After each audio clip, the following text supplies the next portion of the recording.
నమస్కారం. ఈటీవీ 360కి స్వాగతం. ముందుగా ప్రధాన అంశాలు. నవ్యాంధ్ర చరిత్రలో చిరస్మరణీయ ఘట్టం, వైభవంగా సచివాలయం ప్రారంభోత్సవం.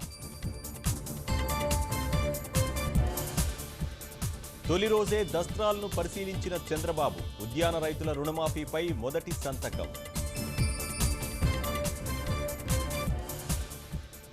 రైతుల జీవితాల్లో వెలుగుల కోసమే రుణమాఫీ, అన్నదాతకు ఏ కష్టమూ రానివ్వనని సీఎం హామీ.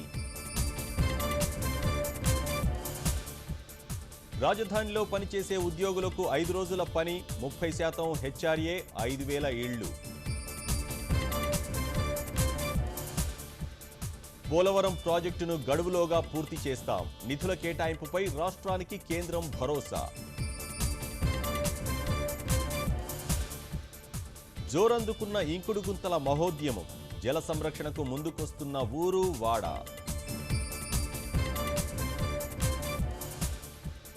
నేటి నుంచే పార్లమెంట్ 2వ విడత సమావేశాలు, ఉత్తరాఖండ్ వ్యవహారంపై దుమారం రేగే అవకాశం.